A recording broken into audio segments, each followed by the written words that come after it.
For 32 years, I was an elder in the Jehovah's Witnesses, preaching with conviction, urging families to give up their dreams, careers, even their children's futures. I sold everything, destroyed my own family's future, convinced 1994 would be the end.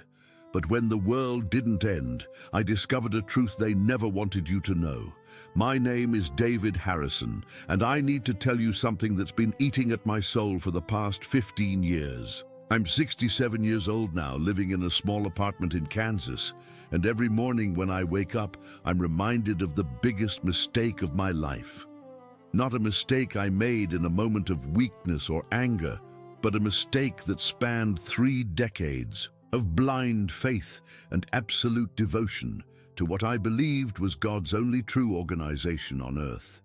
For 32 years, I was an elder in the Jehovah's Witness organization. I stood behind that wooden podium every week, looked into the faces of families who trusted me completely, and preached with unwavering conviction about the end of this wicked system of things. I spoke about Armageddon like it was tomorrow's. Weather forecast, certain and unavoidable. I told young couples not to have children because there wasn't time. I counseled teenagers to skip college because higher education was worldly pride. And besides, the end was so close that they'd never need those degrees anyway. But here's the thing that haunts me most. I wasn't just repeating what I'd heard. I believed it with every fiber of my being. When the organization published that the end would come in 1994, I didn't just nod along like some followers do. I sold my successful construction business. I cashed in my retirement fund. I convinced my wife Martha to quit her nursing job at the county hospital where she'd worked for 18 years. We liquidated everything because we were told that money and worldly success would mean nothing when Jehovah's Day of Wrath arrived. I remember the night I made that decision. Martha and I sat at our kitchen table, surrounded by financial papers and Watchtower magazines. The latest issue had an article titled, "The Generation That Will Not Pass Away," explaining with charts and Bible verses why 1994 was the absolute final deadline for this system of things. The writing was so confident, so detailed, that it felt like questioning God himself.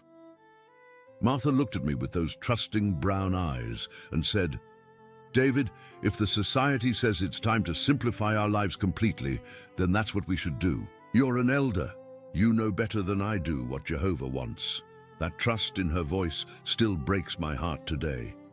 Martha had given up her Catholic background when we married, embraced the Witnesses wholeheartedly, and never once questioned my spiritual leadership. When I told her we needed to sell everything and become pioneers, devoting 70 hours a month to door-to-door preaching, she didn't hesitate. She just asked how quickly we could make it happen. The congregation celebrated our decision. During the next Thursday night meeting, I gave a talk about setting kingdom priorities and used our sacrifice as an example. I spoke about how liberating it felt to release ourselves from worldly attachments. Brother Thompson, the circuit overseer visiting that week, praised us publicly and said we were showing the kind of faith that would carry us through the Great Tribulation. Young families in the audience nodded with admiration. Some even approached us afterward, asking for advice on how they could make similar changes in their lives. I felt like a spiritual giant. Here I was, a successful businessman who'd built a company from nothing, now choosing God's kingdom over material prosperity. The brothers looked up to me even more than before. My talks were requested for circuit assemblies. Other elders called me for counsel on difficult congregation matters. I was living proof that you could give up everything for Jehovah and find true happiness in return. We moved from our 4-bedroom house in the suburbs to a tiny 2-bedroom apartment downtown. Martha traded her reliable Honda for a used car that barely started in winter. I sold my tools, my equipment, everything I'd built over 20 years in construction. We kept just enough to cover basic living expenses for what we calculated would be about 18 months until Armageddon came. After that, we'd be living in paradise anyway, so what did it matter? The most painful part was watching what happened to our children. Our son Michael was 22 then, just finishing his degree in mechanical engineering. When I told him about our decision, his face went pale. "Dad," he said, "I've got one semester left. Can't I just finish school first?" I quoted him Proverbs about trusting in Jehovah with all your heart and not leaning on your own understanding. I explained that his engineering degree would be useless in the new system, but the preaching experience he'd gain would serve him for eternity. Michael dropped out that spring and became a regular pioneer alongside us. Our daughter Sarah was 19 and had been accepted to nursing school, following in her mother's footsteps. She'd always been the studious one, spending hours with her books, dreaming of helping people heal. But when I sat her down and showed her the Watchtower articles about the urgency of our times, she cried for 3 days. Then she turned down her acceptance letter and joined us in the full-time ministry. I convinced myself I was saving my children's lives. Better to be disappointed about missing college than to be destroyed at Armageddon because they were focused on worldly pursuits. Instead of kingdom service, the organization's literature was clear that higher education fostered independent thinking, pride, and association with bad influences. As their spiritual head, I had a responsibility to protect them from those dangers, even if they couldn't see it at the time. Those months leading up to 1994 were intense in ways I can barely describe. Our entire congregation was electrified with anticipation. Every meeting felt like a war council where we planned our survival strategy for the Great Tribulation. We studied which scriptures to memorize for when Babylon the Great would ban our literature. We discussed which brothers had basements where we could hide during the persecution phase. We practiced what we'd say when government officials came to test our faith. I gave a series of talks on maintaining integrity. During the final hour, I taught families how to prepare emergency bags with basic supplies, copies of key Watchtower publications, and contact information for other faithful brothers. I organized field service groups to focus on inactive members, trying to reactivate them before it was too late. Every door we knocked on, every Bible study we conducted, every conversation we had was colored by the certainty that we were living in humanity's final months. The sense of purpose was intoxicating. I felt like I was living through the most important period in human history, helping people escape the destruction that was coming. When householders slammed doors in our faces or called us crazy cult members, I pitied them for their blindness. They had no idea how close they were to losing everything. While we had advance warnings straight from God's organization, we were like Noah's family, building an ark while everyone else laughed at us. Martha threw herself into pioneering with incredible dedication. She'd wake up at 5 in the morning to prepare for field service, study the daily text, and plan her return visits. She organized the congregation's territory maps, kept detailed records of everyone we contacted, and wrote lengthy letters to people who showed even the slightest interest. Her nursing skills made her especially effective with elderly householders, who appreciated her gentle manner and genuine concern for their welfare. She'd often say, "David, I can't save their physical health anymore, but maybe I can help save their lives eternally." As 1994 approached, the meetings became more emotional, more urgent. Brothers would break down crying during prayers, thanking Jehovah for the privilege of living to see the end. Sisters testified about dreams they'd had of paradise, describing the faces of people they hoped to see resurrected. Children drew pictures of lions lying down with lambs and brought them to show the elders. The entire congregation felt like a family preparing for the most important journey of their lives. I'll never forget December 31st, 1993. Our congregation held a special New Year's Eve meeting that wasn't really about celebrating the new year at all. It was about acknowledging that we were entering what the organization called the final 12 months of Satan's system. Brother Williams, our presiding overseer, stood at the podium with tears streaming down his weathered cheeks as he read from the latest watchtower that had arrived just 2 days earlier. The article was titled 12 Months Until Freedom, and it contained a detailed timeline of events that would unfold throughout 1994, culminating in Armageddon that October. The congregation sat in absolute silence as he read each prediction. First would come the cry of peace and security from the United Nations sometime in spring. Then the Great Tribulation would begin with attacks on all organized religions except Jehovah's Witnesses. By summer, we'd face intense persecution as governments turned against us. Fall would bring the final battle of Armageddon, followed by the resurrection of the dead and the beginning of Christ's 1,000-year reign. Brother Williams closed the meeting by reminding us that many of us sitting in that Kingdom Hall would never grow old in this system of things. Martha squeezed my hand so tightly during that meeting that her wedding ring left an indent in my finger. When we got home that night, she couldn't stop talking about how blessed we were to have made the right choice in time. "David," she said as we lay in bed, "can you imagine if we'd waited another year to simplify our lives? We might have been caught up in worldly pursuits when the end came." I held her close and told her how proud I was of her faith, but inside, a tiny voice was whispering something I didn't want to hear. What if nothing happens? The first few months of 1994 were like living in a pressure cooker. Every world event was analyzed through the lens of Bible prophecy. When conflict erupted in Rwanda, we saw it as part of the wars and reports of wars that Jesus said would mark the last days.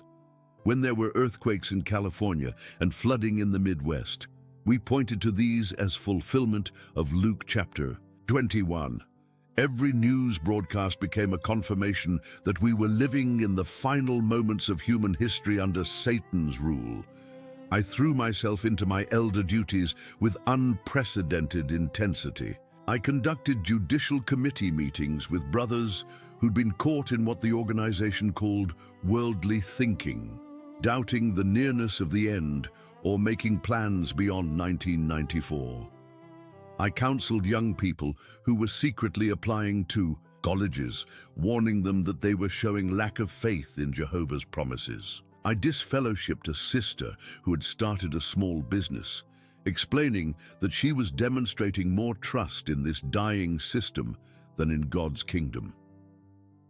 The irony wasn't lost on me that I'd done exactly the same thing she had, just in reverse. I'd built a successful business over decades, but instead of being condemned for worldly ambition, I was praised for giving it all up.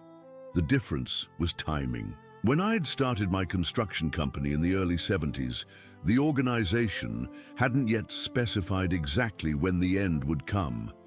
But by 1994, there was no excuse for planning any kind of future in this system.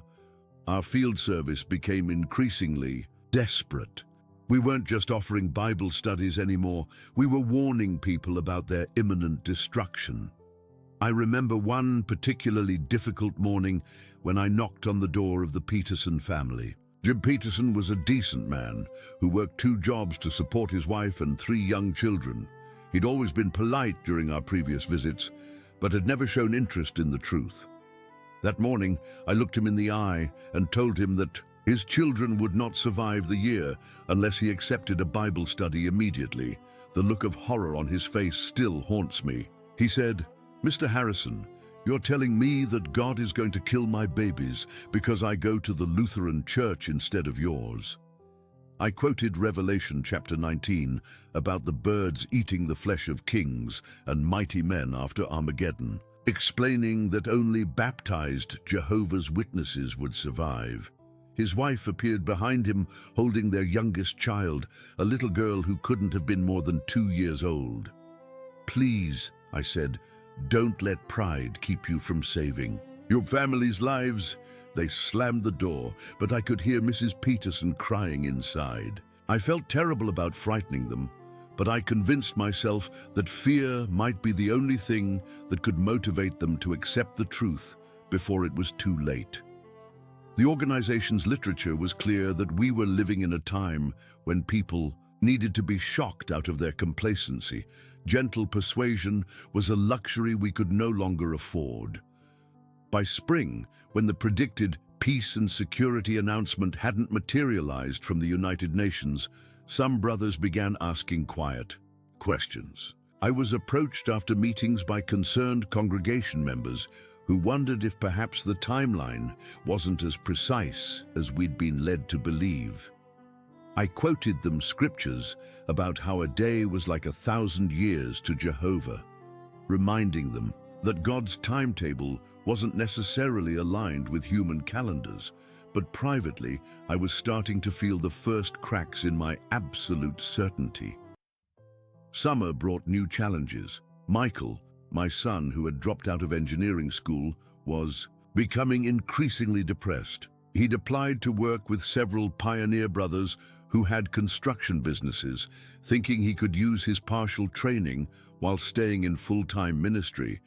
But most of the work had dried up as other witness contractors had also simplified their lives in preparation for the end. Michael spent his days going door to door, but his heart wasn't in it. I could see him watching his former classmates on social media, seeing them graduate and start careers while he was stuck in a life that felt like it was going nowhere. Sarah struggled even more. She'd always been nurturing by nature and watching. Her mother work in the medical field had inspired her to want to become a nurse. But instead of helping people heal, she was spending her days telling them they were about to be destroyed. She came to me one evening in tears, saying that she'd had a return visit with an elderly woman who was dying of cancer.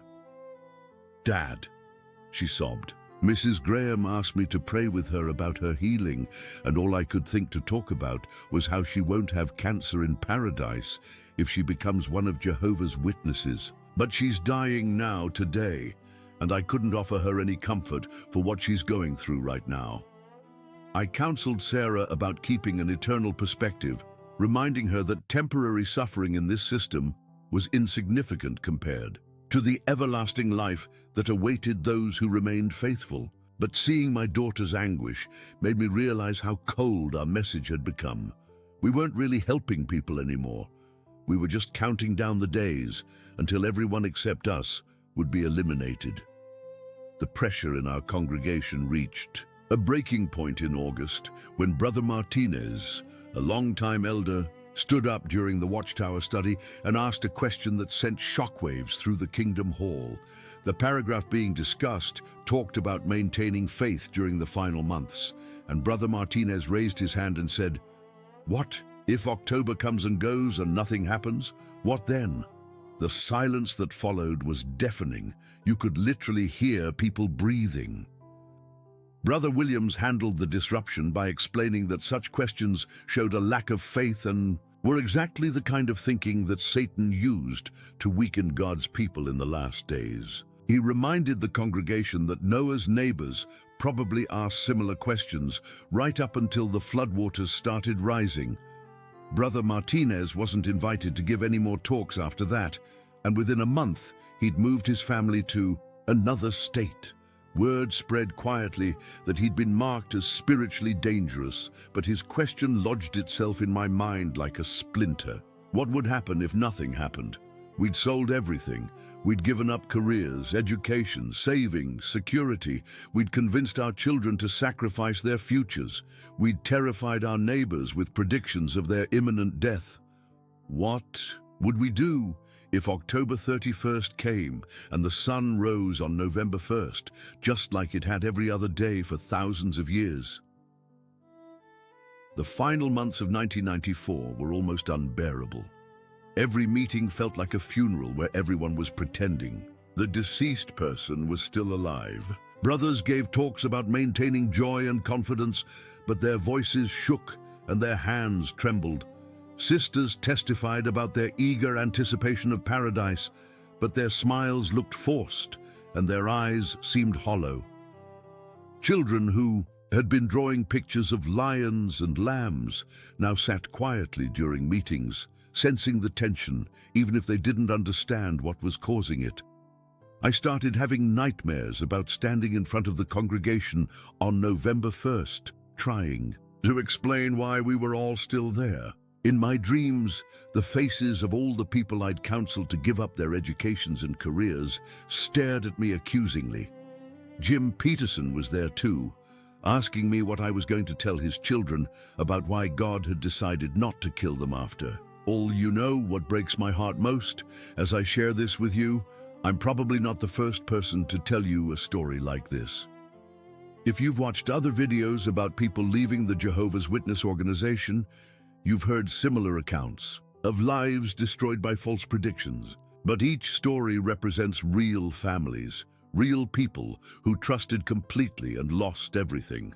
If my story is touching something in your heart, if you recognize yourself or someone you love in what I'm sharing, please don't just scroll past. Leave a comment below and let me know where you're watching from.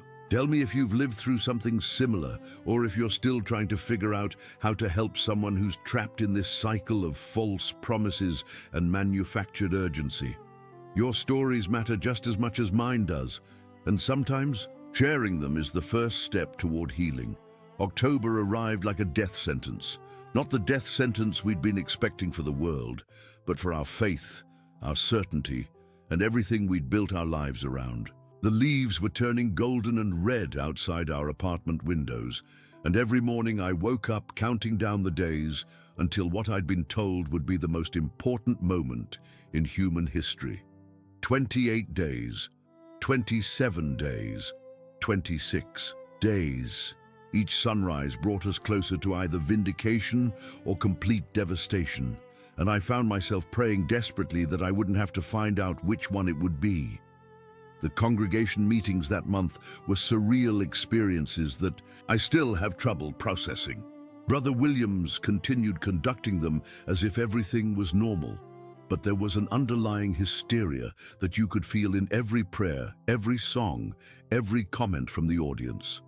Sister Rodriguez, who had pioneered for 30 years, stood up during one Watchtower study and testified about how she'd given away all her winter clothes because she wouldn't need them in paradise. Brother Thompson shared how he'd stopped taking his heart medication because his doctor had prescribed a 6-month supply, and he knew he wouldn't be living in this system long enough to finish it. I watched these testimonies with a growing sense of horror as I realized that I wasn't the only one who had made catastrophic decisions based on the organization's promises. Our entire congregation had become a community of people who had effectively committed collective suicide, except instead of drinking poison, we'd drunk false hope and were now waiting to see if we'd survive the aftermath when reality set in. Martha had begun showing signs of what I now recognize as severe anxiety. She couldn't sleep through the night, constantly waking up to check the clock as if Armageddon might start while she was unconscious and she'd miss it. She stopped eating regular meals, saying that she wanted to be spiritually clean when the end came, and that fasting helped her feel closer to Jehovah. I found her one morning sitting at our kitchen table with her Bible open to Revelation, crying as she read the descriptions of the destruction that was supposed to consume everyone we'd ever known who wasn't part of our organization. David, she whispered, what about my sister Linda? She's such a good person. She volunteers at the children's hospital. She takes care of our elderly mother. She's never hurt anyone in her life. But she's Catholic, so according to what we've been taught, God is going to destroy her in just a few weeks. How can that be right? I held her while she sobbed, but I didn't have any answers that made sense anymore. The organization's teaching was clear. Only baptized Jehovah's Witnesses would survive Armageddon. Everyone else, regardless of how good or kind or loving they were, would be eliminated for not accepting the truth when it was offered to them. Michael had stopped participating in field service altogether. He'd wake up, get dressed for the ministry, and then sit in his car in the Kingdom Hall parking lot until the groups came back. When other brothers asked where he'd been, he'd mumble something about working a different territory or making return visits. I knew he was lying, but I also knew he was struggling with something I was beginning to understand myself. How do you spend your days warning people about their imminent destruction when you're starting to suspect that nothing is going to happen? The worst part was watching what our message was doing to the people we encountered in our ministry. I'll never forget Mrs. Chen, an elderly Chinese woman who lived alone in a small apartment downtown. She'd been studying the Bible with Martha for about 6 months and had developed a genuine affection for both of us. When Martha explained to her that she had only weeks left to get baptized before Armageddon came, Mrs. Chen began having panic attacks. She called our apartment several times a week, crying and asking if she was ready, if she'd studied enough, if God would really kill her if she didn't understand everything perfectly. I started avoiding certain territories because I couldn't face the people I'd been warning about the end. Jim Peterson, the man with 3 young children, had actually started attending our meetings after our last conversation. But instead of the joy and relief I'd expected to feel about his interest, I felt sick every time I saw his worried face. In the audience, he'd given up overtime work to attend more meetings, and his wife had confided in Martha that they were struggling financially because Jim was spending his evenings studying Watchtower literature instead of working the second job they needed to pay their rent. October 15th came and went, then October 20th, then October 25th. Each day that passed felt like another nail in the coffin of everything I'd believed and taught. Brother Williams announced during the Thursday night meeting on October 27th that we needed to maintain our faith during these final few days and not let Satan plant seeds of doubt in our hearts. But I could see the doubt in every face around me, including my own family's. Sarah had stopped talking almost entirely. She'd sit through meetings in complete silence, staring at the floor during prayers and barely mumbling along with the songs. When I tried to encourage her to comment during the Watchtower study, she looked at me with eyes that seemed dead inside and said, "Dad, what's the point? If we're wrong about this, what else are we wrong about?" I didn't have an answer for her, because I was asking myself the same question. October 31st arrived on a Monday. I remember that detail because it seemed so mundane, so ordinary. Halloween, a holiday we'd never celebrated because the organization taught it was demonic, but suddenly the irony wasn't lost on me that the scariest day of the year had turned out to be the day we'd been told would bring either our salvation or the world's destruction. I woke up that morning and looked out our bedroom window at people walking their dogs, getting in their cars to go to work, living their normal lives, completely unaware that this was supposed to be their last day on earth. Martha didn't get out of bed. She lay there staring at the ceiling with tears streaming down her face, and when I asked her what was wrong, she said, "It's not going to happen, is it? We gave up everything for nothing." I wanted to comfort her, to tell her to have faith for just one more day, but the words wouldn't come. Instead, I sat on the edge of our bed and held her hand while we both faced the reality that we'd been living a lie. The congregation meeting that night was the most uncomfortable 2 hours of my life. Brother Williams conducted the theocratic ministry school as if it were any other Monday night, but you could feel the tension in the room like electricity before a storm. Nobody made eye contact. Nobody commented during the book study. When we sang the closing song about keeping our eyes on the prize of everlasting life, it sounded like a funeral dirge. After the meeting, I overheard Brother Martinez's teenage son asking his father, "Dad, why are we still here? I thought you said we'd be in paradise by now." Brother Martinez hushed him quickly, but the question hung in the air like smoke. Why were we still here? What were we supposed to do now? How do you go home and face your family when you've convinced them to sacrifice everything for a promise that turned out to be empty. November 1st dawned cold and grey, but it dawned nonetheless. The sun rose just like it had for billions of years before, and the world continued spinning on its axis as if October 31st had been nothing more than another date on the calendar. I stood in our tiny kitchen, making coffee and watching people through the window going about their morning routines, completely unaware that they were supposed to be dead. Children walked to school carrying backpacks and lunchboxes. Mail carriers delivered letters and packages.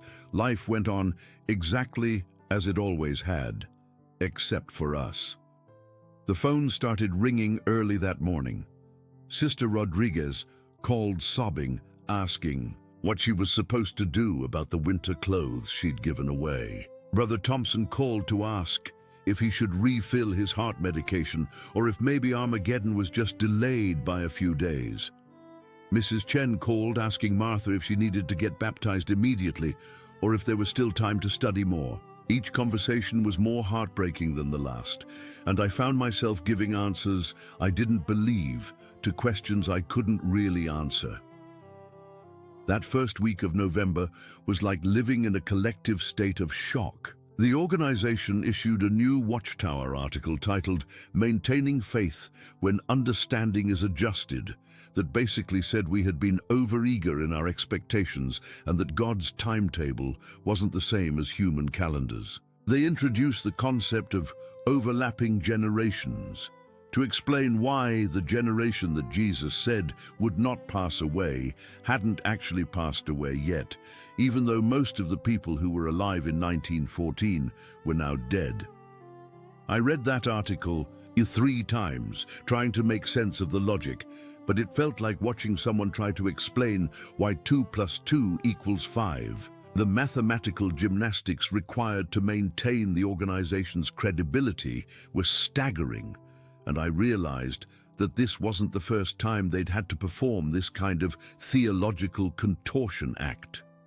I started researching the organization's history and discovered that they'd been making failed predictions about the end of the world for over a century. 1914, 1925, 1975, and now 1994. Each time, when their prophecies failed, they'd simply adjusted their understanding and moved the goalpost further down the field. The personal cost of that adjustment became clearer every day.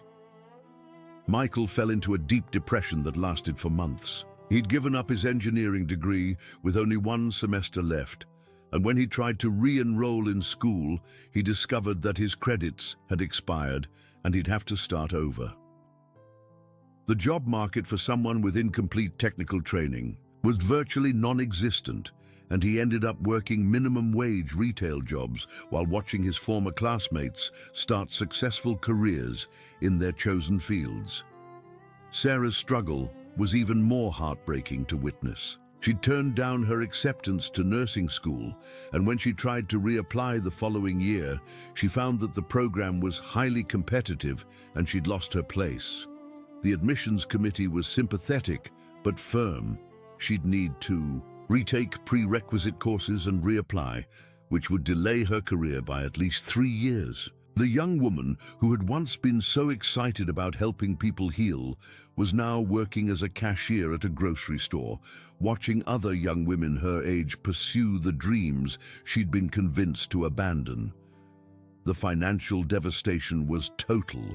We'd sold our house, cashed in retirement accounts, liquidated savings, and eliminated every safety net we'd built over decades of hard work. Starting over at 58 years old with no assets, no business, and no income was terrifying in ways I'd never imagined. Martha tried to return to nursing, but the medical field had changed significantly during the 2 years she'd been pioneering, and she needed extensive retraining to get her license reinstated. The woman who had once been financially secure found herself applying for government assistance and food stamps just to survive. The months that followed November 1st felt like watching everything we'd built over 3 decades crumble in slow motion. It wasn't just the financial devastation, though that was crushing enough. It was the way our entire social world began to fracture as people dealt with the cognitive dissonance of having their deepest beliefs shattered while still being expected to maintain their faith in the organization that had led them astray. Brother Williams called a special meeting for all the elders in our circuit about 3 weeks after the failed prediction. We gathered in the back room of the Kingdom Hall on a cold November evening, 12 men who had spent months preparing our congregations for the end of the world, now trying to figure out how to keep those same congregations from falling apart completely. The circuit overseer, Brother Patterson, had driven in from headquarters to address what he euphemistically called our spiritual challenges in the aftermath of the adjusted understanding. Brother Patterson was a smooth talker, the kind of man who could convince you that black was white if it served the organization's purposes.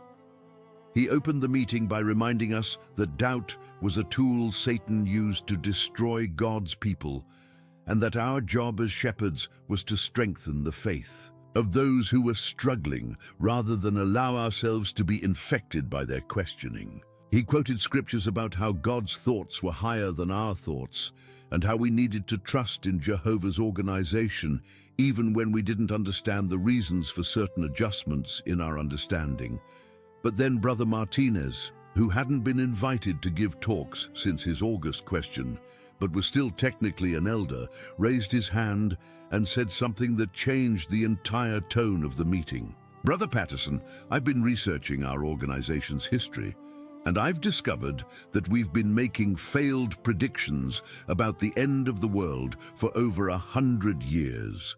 This isn't the first time our understanding has been adjusted. After a specific date passed without incident, how are we supposed to encourage our congregations to maintain faith in prophecies that have consistently proven false? The silence that followed was deafening.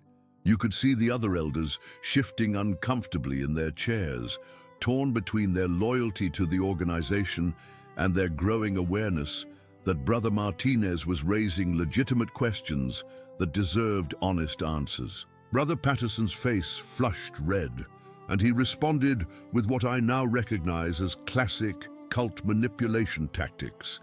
He accused Brother Martinez of spreading apostate thinking, reminded him that questioning God's organization was equivalent to questioning God himself, and suggested that perhaps Brother Martinez was allowing his own spiritual weakness to cloud his judgment. But the damage was done. Once Brother Martinez had spoken those questions aloud, they hung in the air like smoke, and every elder in that room knew they were valid concerns. I went home that night and spent hours researching the organization's prophetic history, something I'd never done before because questioning wasn't encouraged. What I discovered shook me to my core. The Watchtower organization had been predicting the imminent end of the world since the 1870s, and every single specific date they'd announced had come and gone without fulfillment.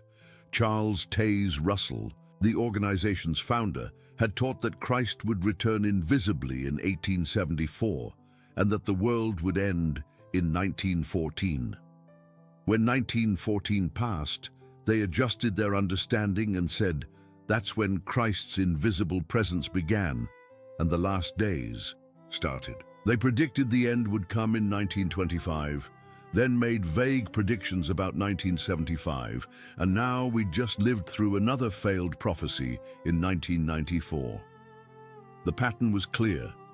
Make confident predictions to generate urgency and commitment, then adjust the understanding when reality didn't cooperate. The most disturbing part of my research was discovering how the organization dealt with members who questioned these failed predictions. They were systematically disfellowshipped for apostasy. Their families were instructed to shun them completely, and their concerns were dismissed as evidence of spiritual weakness or demonic influence. The organization had created a perfect system for maintaining control, make predictions that generate fear and urgency, demand total loyalty and sacrifice based on those predictions, then eliminate anyone who pointed out when the predictions failed.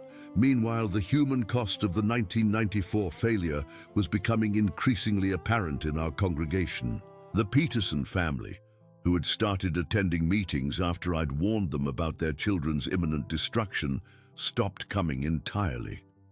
When I saw Jim Peterson at the grocery store a few weeks later, he looked at me with a mixture of anger and pity. "Mr. Harrison," he said, "my wife had nightmares for months because of what you told us about our kids. She's been seeing a counselor to deal with the trauma of believing her babies were going to be killed by God. I hope you're proud of what your religion does to people." I wanted to apologize, to explain that I genuinely believed what I was telling him, but the words stuck in my throat.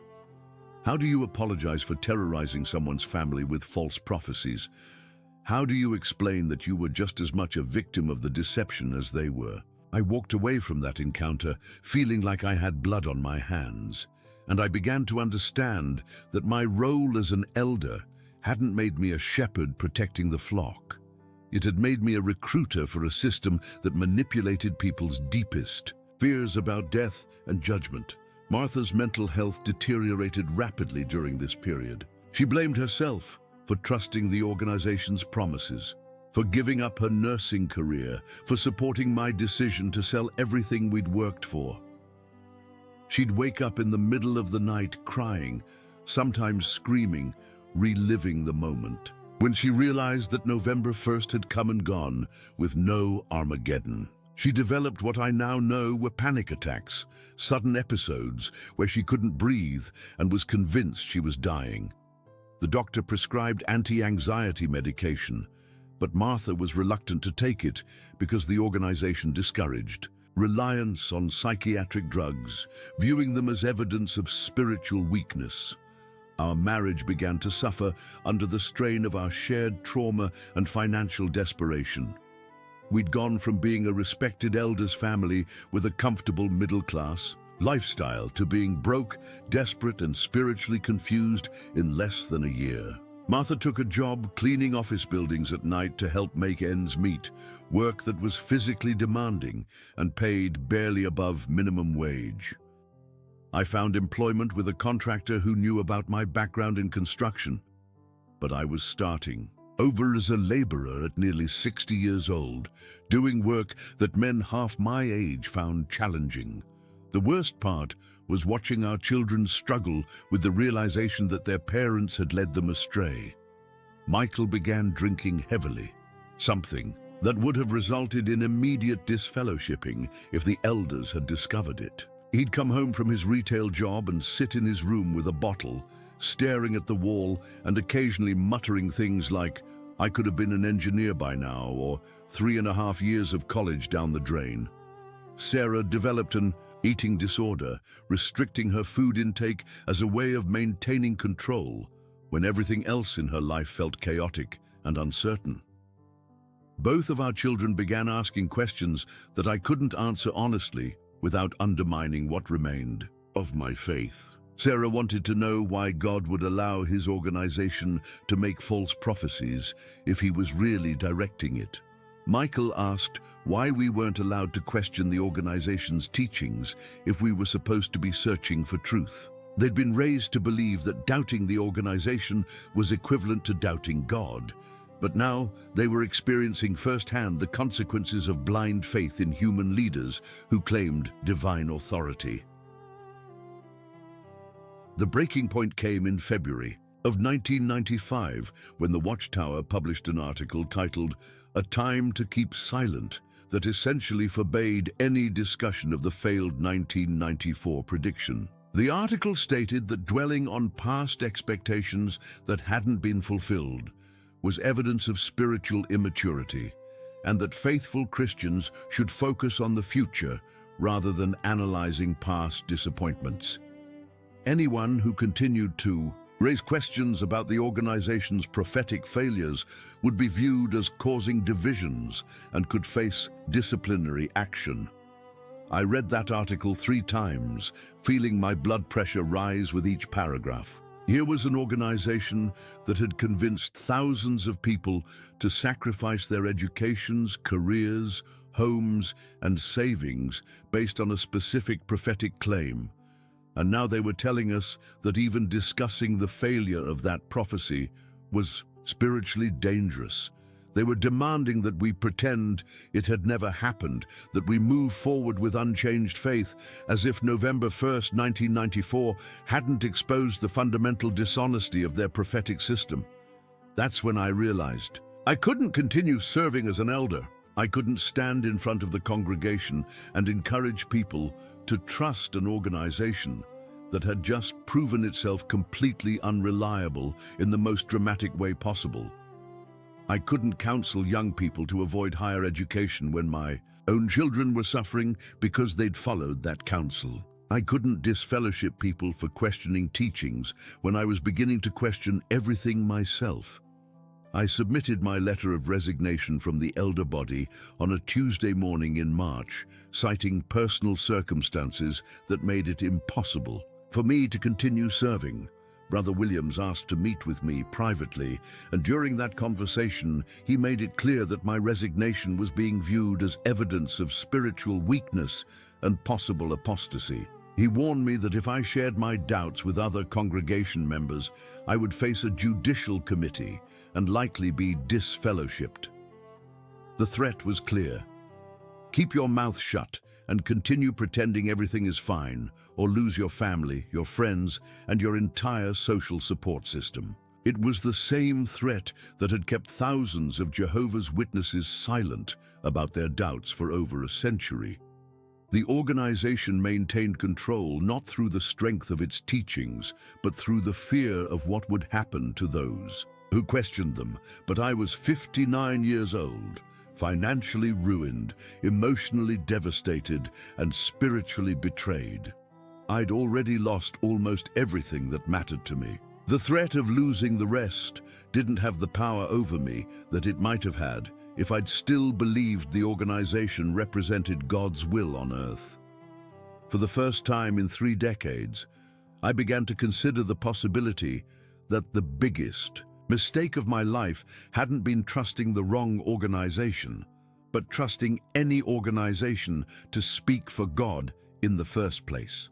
The decision to leave the Jehovah's Witness organization wasn't made in a single dramatic moment, despite how it might appear from the outside. It was more like watching a building collapse in slow motion, where each fallen beam and cracked foundation stone represented another piece of evidence that the structure I'd spent 32 years building my life around was fundamentally unsound. The final collapse came in the summer of 1995, almost a full year after the failed Armageddon prediction, when I realized that staying would require me to become complicit in perpetuating the same deceptions that had destroyed my family's future. Martha and I had been attending meetings sporadically since my resignation from the elder body, going through the motions of worship while privately struggling with questions that had no satisfactory answers. The congregation treated us with the kind of polite distance reserved for spiritually weak members who might be contagious with doubt. Former friends would nod politely but avoid extended conversations. Brothers who had once sought my counsel now looked past me during meetings. Sisters who had confided in Martha about their personal struggles suddenly found other confidants. We were being slowly isolated, prepared for the complete shunning that would follow if we took the final step of leaving entirely.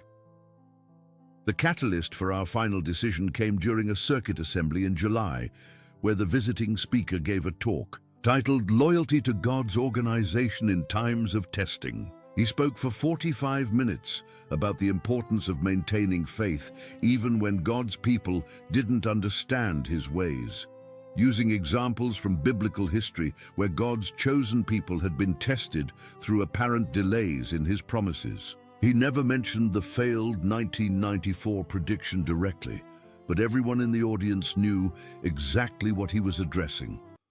What struck me most wasn't what he said, but what he didn't say. There was no acknowledgement that the organization had made a mistake, no apology to the families who had sacrificed everything based on false promises, no recognition of the human cost of failed prophecy.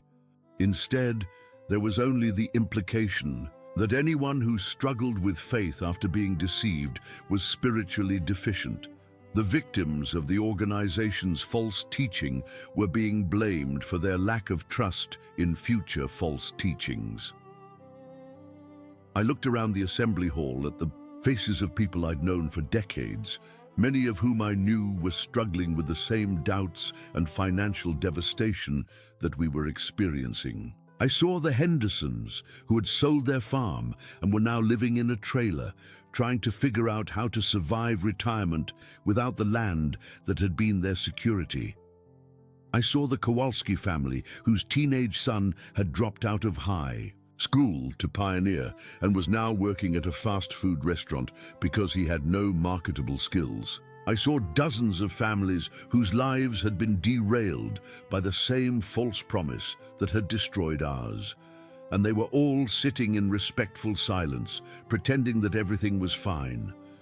That's when I realized that staying in the organization meant becoming complicit in a system that routinely sacrificed individual human welfare for institutional loyalty. Every meeting I attended, every field service report I submitted, every dollar I contributed was an endorsement of the leadership that had led us all astray. I couldn't continue participating in good conscience, knowing what I now knew about the organization's history of false prophecy and emotional manipulation.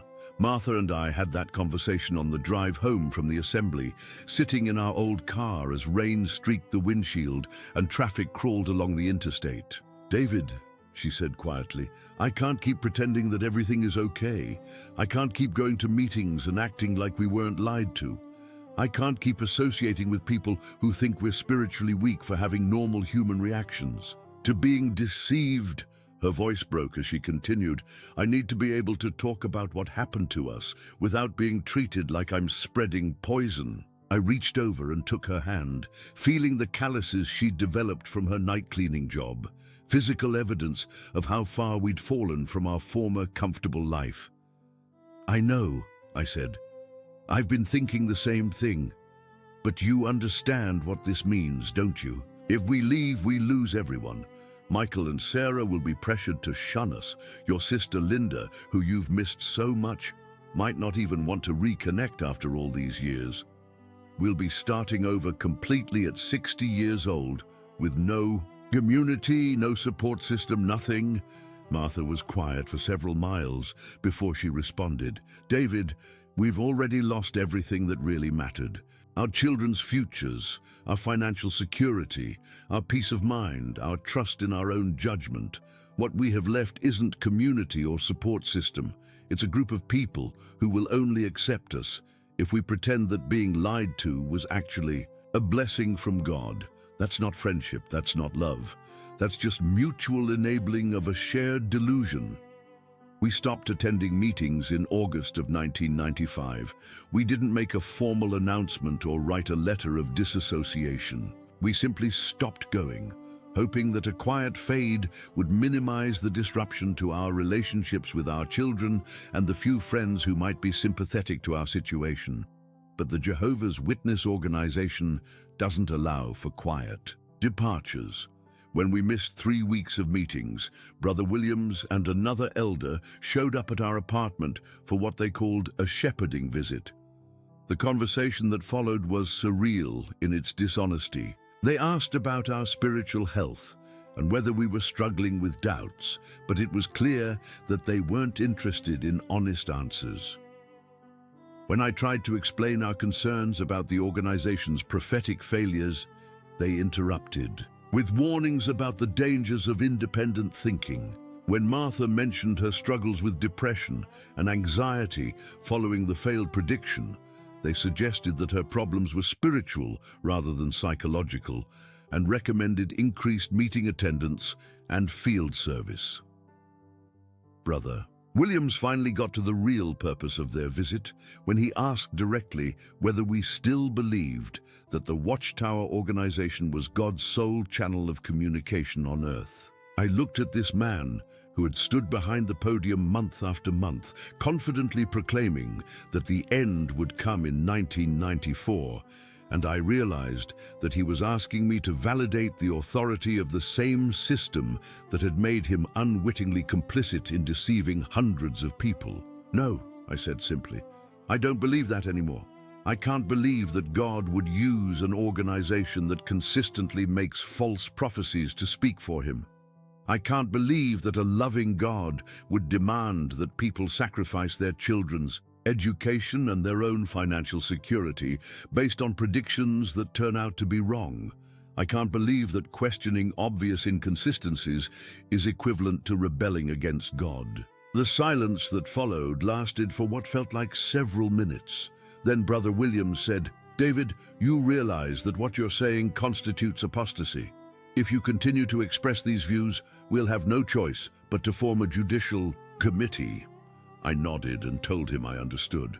Martha squeezed my hand and said, "We're not trying to turn anyone else against the organization. We just can't continue pretending we believe things we don't believe. We need to be able to process what happened to us honestly." They left with promises to pray for us and warnings about the spiritual dangers we were facing, but I knew that the next time we saw them would be at our disfellowshipping hearing. The process took about 3 months, during which we were treated as spiritually contagious by everyone in the congregation.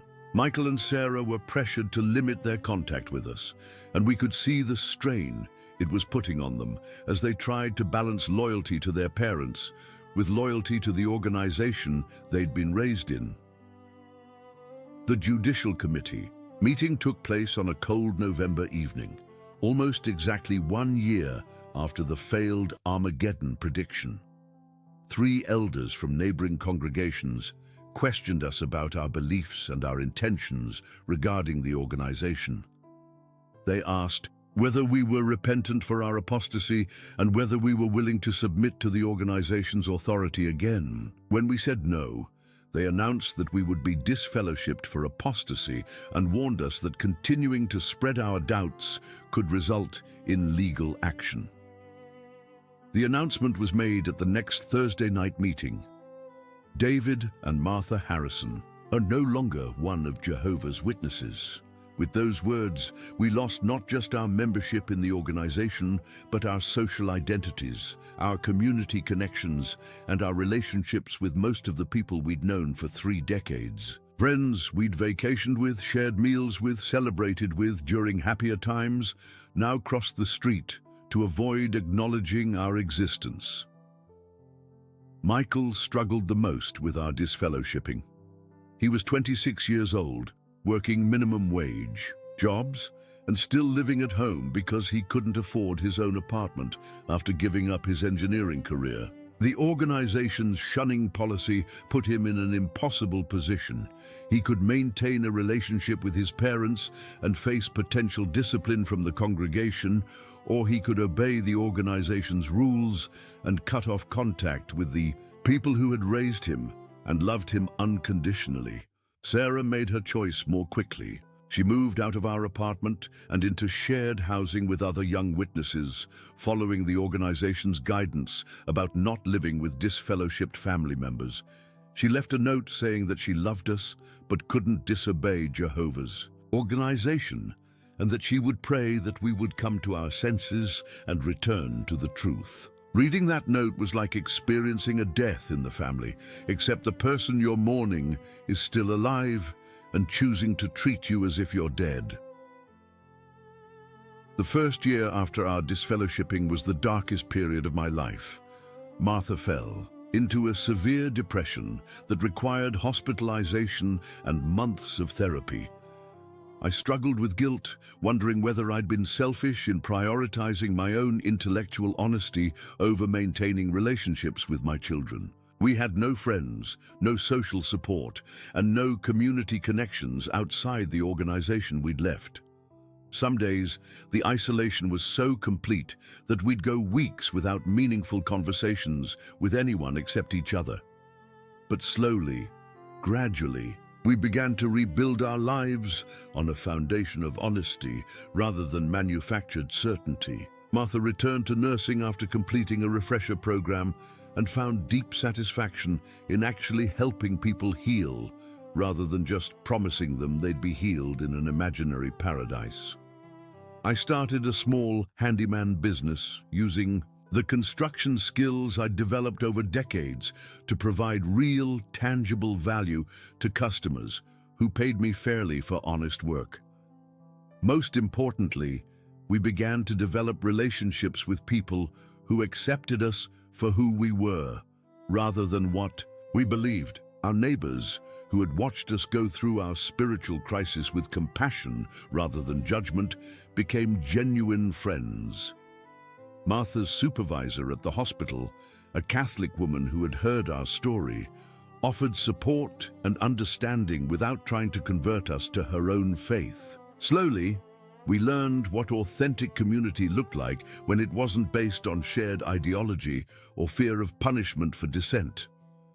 Michael eventually left the organization too, about 3 years after we did, when he realized that staying meant choosing the approval of people who had encouraged him to sacrifice his education over maintaining relationships with his parents.